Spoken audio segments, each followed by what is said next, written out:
और भाइयों, 4 करोड़ गरीबों के मकान भी बन गए हैं। आप मुझे बताइए, ये जितना कुछ मोदी जी ने दिया है, क्या इसमें किसी का चेहरा देखकर जाति पूछ करके दिया गया क्या? नहीं, इसका एक ही पात्रता का आधार था और वह था सबका साथ और सबका विकास।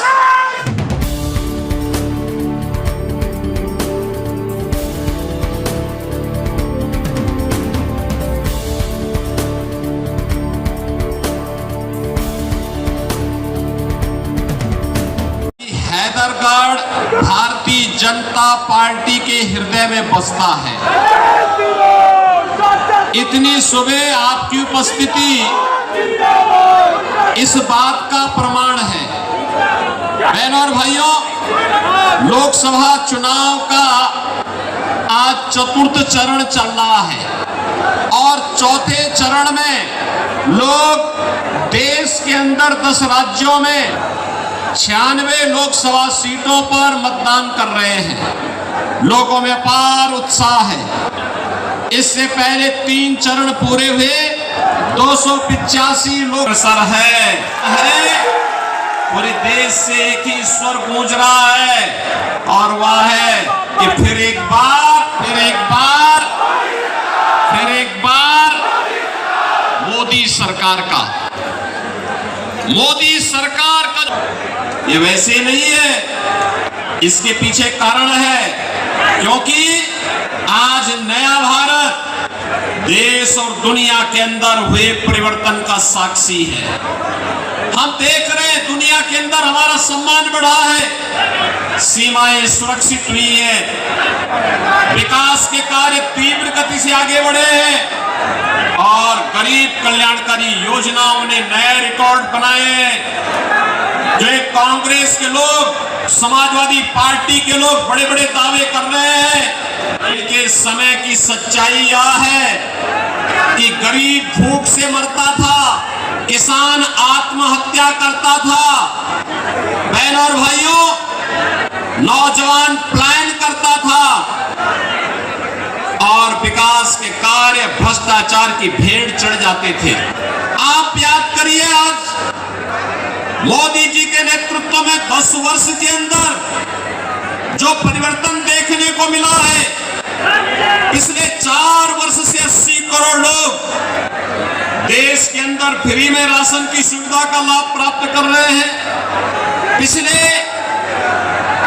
10 वर्ष के अंदर आपने देखा होगा, आयुष्मान भारत योजना के अंदर 60 करोड़ लोगों को 5 लाख रुपए की स्वास्थ्य बीमा की सुविधा उपलब्ध करवाई गई। बहनों और भाइयों, 50 करोड़ गरीबों के जनधन अकाउंट खोले गए। 12 करोड़ किसानों को किसान सम्मान निधि का लाभ प्राप्त हो रहा है। 12 करोड़ घरों में शौचालय भी बने हैं। 10 करोड़ घरों में उज्ज्वला योजना का सिलेंडर भी पहुंच गया है। और बहनों और भाइयों, 4 करोड़ गरीबों के मकान भी बन गए हैं। आप मुझे बताइए, ये जितना कुछ मोदी जी ने दिया है, क्या इसमें किसी का चेहरा देखकर जाति पूछ करके दिया गया क्या? नहीं, इसका एक ही पात्रता का आधार था और वह था सबका साथ और सबका विकास। बहनों और भाइयों, बिना भेदभाव के शासन की योजना का लाभ कैसे दिया जाता है, यह उदाहरण मोदी जी ने प्रस्तुत किया। गांव को गरीब, ये भी कहा है भारतीय जनता पार्टी तीसरी बार आएगी, राशन की योजना जारी रहेगी, किसान सम्मान निधि की योजना जारी रहेगी। बचे हुए लोग जितने भी हैं, उन लोगों को भी मकान की सुविधा उपलब्ध कराएंगे, एक मकान उपलब्ध करवाएंगे। और बहनों भाइयों, सरकार ने ये भी आश्वासन दिया है, मोदी जी ने ये भी आश्वासन दिया है कि भारत के अंदर 100% सिचुएशन के लक्ष्य की ओर ले जाने की दिशा में आगे बढ़ना है, क्योंकि भारत को आत्मनिर्भर और विकसित भारत बनाना है। बहनों और भाइयों, एक तरफ भारतीय जनता पार्टी नेतृत्व की मोदी जी की सरकार और दूसरी तरफ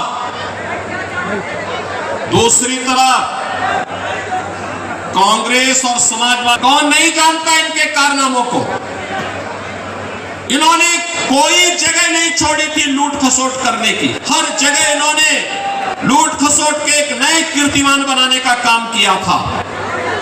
बहनों और भाइयों, आज इसीलिए मैं आपके पास बाराबंकी में आया हूं।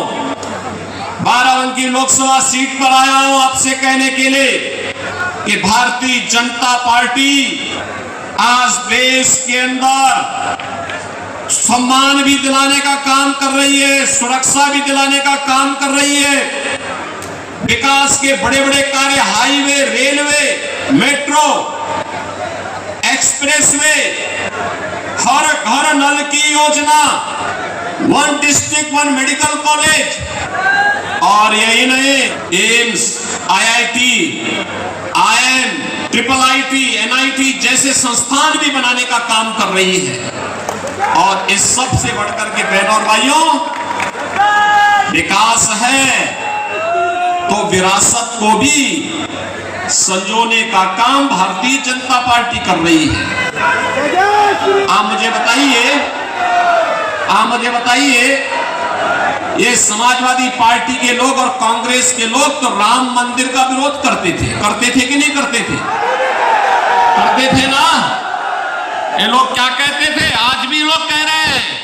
कांग्रेस के बुद्धिदाता क्या कहते हैं? कहते हैं भारत के अंदर राम मंदिर का निर्माण बेकार हुआ है। इस समाजवादी पार्टी का महासचिव भी यही कहता राम मंदिर का निर्माण बेकार हुआ। जब इनकी सरकारें थी तब क्या कहते थे? कोई कहता था परिंदा भी पर नहीं मार सकता, कोई कहते थे राम हुए ही नहीं।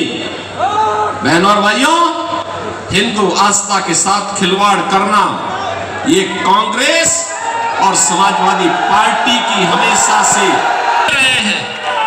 और इसीलिए जो राम भक्तों पर गोली चलाते थे, क्या उनसे आप ये उम्मीद करते हैं कि राम मंदिर का निर्माण करते हुए राम भक्तों पर गोली चलाते थे? और दूसरी तरफ आतंकवादियों पर दायर मुकदमों को भी वापस लेते थे। और इसलिए बहनों और भाइयों, आज हम सब आपके पास आए हैं। पूरा चुनाव अगर आप देखेंगे तो पूरा चुनाव राम भक्तों और रामद्रोहियों के बीच में जा चुका है। आप मुझे बताओ, क्या रामद्रोही को हमारा वोट जाएगा क्या? जाना चाहिए क्या? हमने तो राम को राष्ट्र का पर्याय माना है। और बहनों और भाइयों, जो कल तक राम को नकारते थे, आज किस मुंह से राम की वे बात करेंगे? और हम तो इस बात को हमेशा से विश्वास करते रहे हैं कि हो ही वही जो राम रसी राखा। और इसीलिए प्रभु राम की भी इच्छा यही है कि उनका भक्त ही फिर से देश का प्रधानमंत्री बने।